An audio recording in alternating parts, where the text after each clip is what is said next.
and I shoot myself off into space. 6:19, and I go in.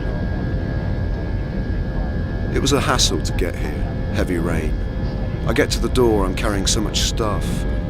Before I get here, I am making my way to Tesco's to get supplies, and I hear snippets, people's conversations, people in the street, normal stuff, and I feel completely disconnected, knowing what I'm about to do. I am completely alone already. I have no shared experience of this. At this moment, I'm probably the only person on this planet who has decided to spend 48 hours in someone else's toilet. This now feels strange to me. When I walk in the house, there are maybe 6 or 7 people here. They are sat round the kitchen table, I know them all. I catch Tilly's eye, but she respectfully ignores me. Tom looks at me. I enter the room and lock the door. The conversation carries on as if I'm not here.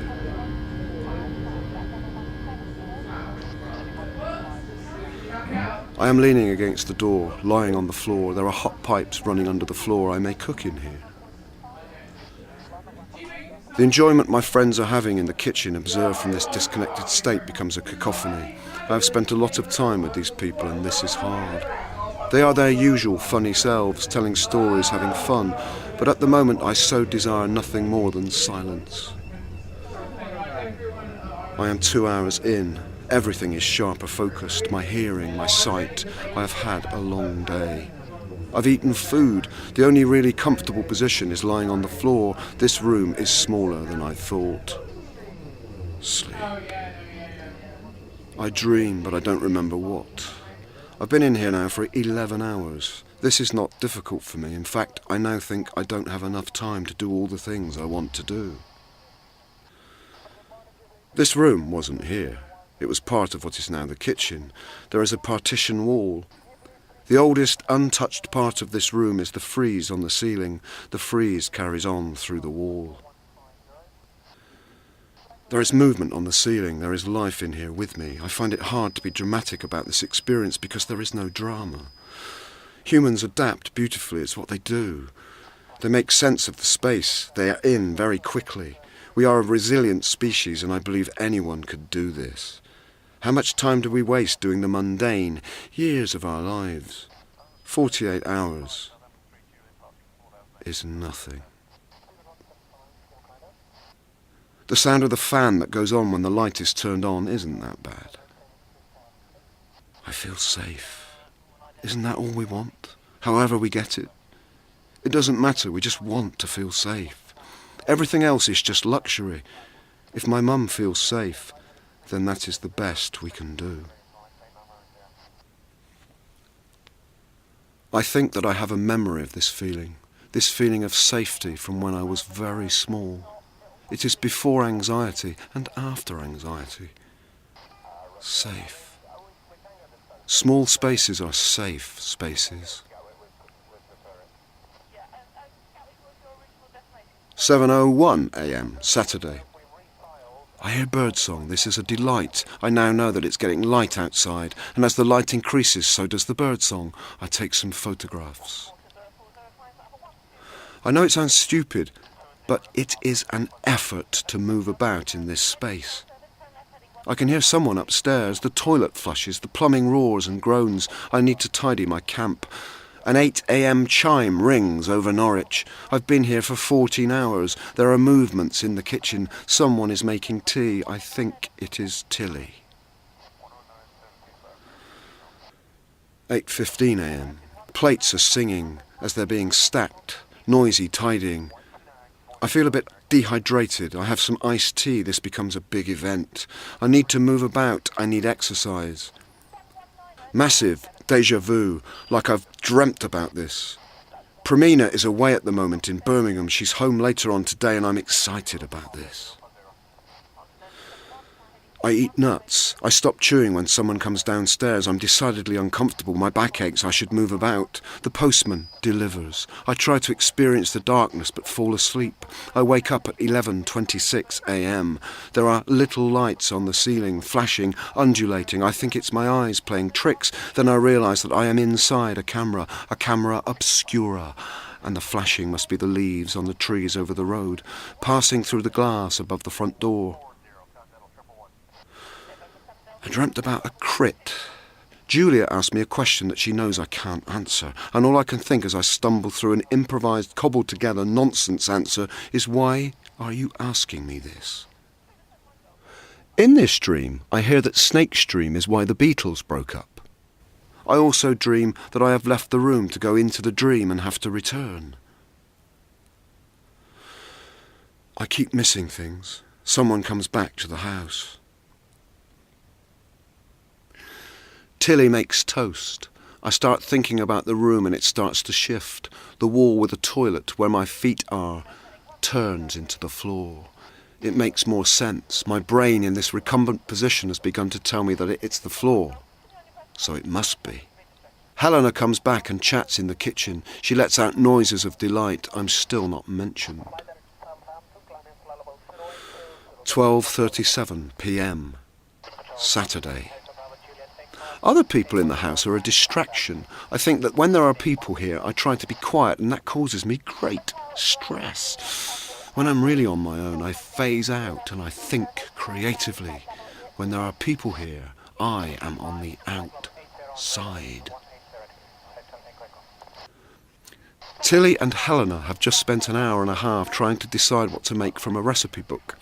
They started with wanting to make cupcakes, went all round the houses, toing and froing, and end up making cupcakes. I like the idea of doing something that I will never do again. The doorbell rings. There is a woman and a man and a child, a girl, I think. Tilly knows them. I don't understand her connection. At first I think they are her parents, but it's all too casual. They are persuaded to come in and have cupcakes before they go shopping.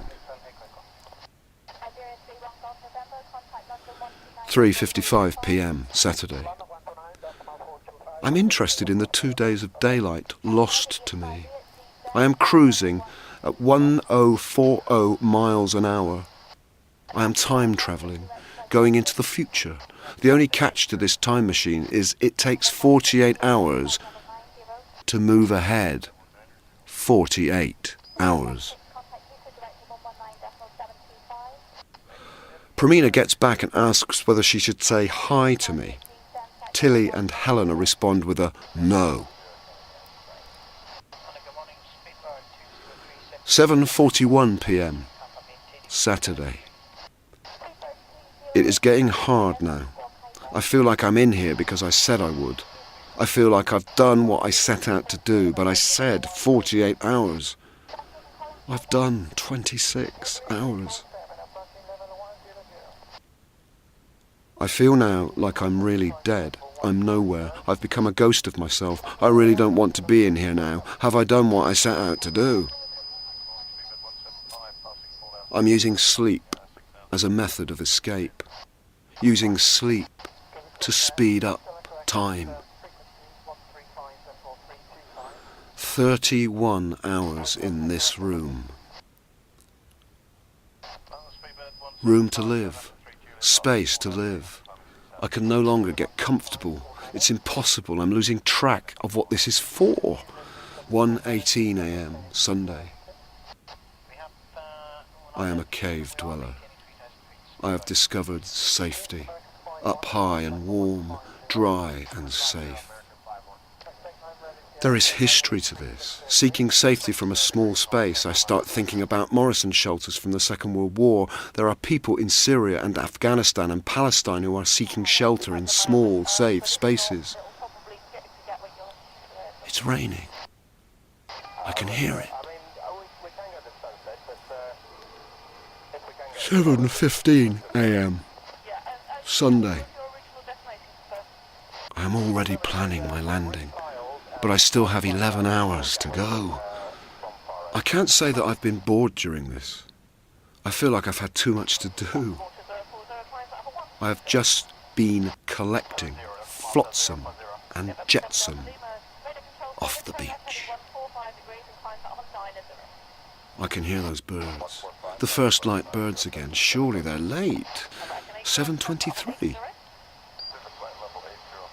I could have done this without a watch. The clock in Norwich chimes from 8 in the morning till at least 8 at night. And the birds give me a time check. This place feels normal to me now. It only takes about 2 days to settle in anywhere. Your routine is set. Again, I say we are naturally adaptable. That is our nature. Our brains will make normal most situations. After a while, our brains turn around upside-down images of the world. We normalise. We are nomads. For thousands and thousands of years, we've been wandering. It becomes our home after a couple of days, and then we move on. Christ, we even did it on the moon. 9:50 a.m. Sunday. I feel intolerant, fractious and snappy. 40 hours done.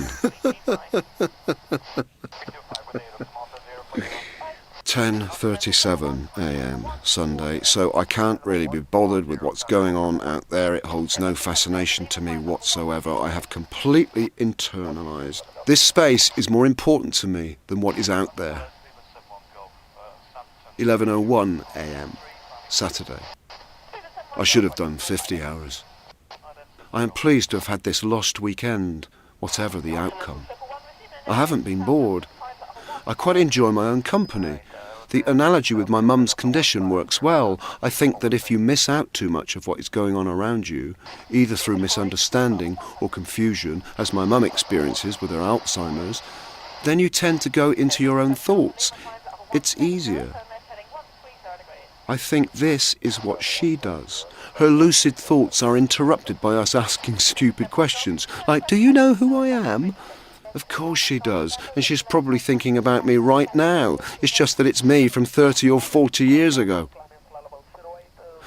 I have no doubt that my mum's thoughts are rich and lucid and valuable, just in a slightly different form, in a different format. She's Betamax, and we've all gone digital.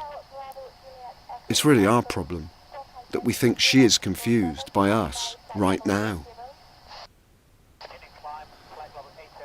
4 p.m. Sunday. 2 hours, 19 minutes until I land.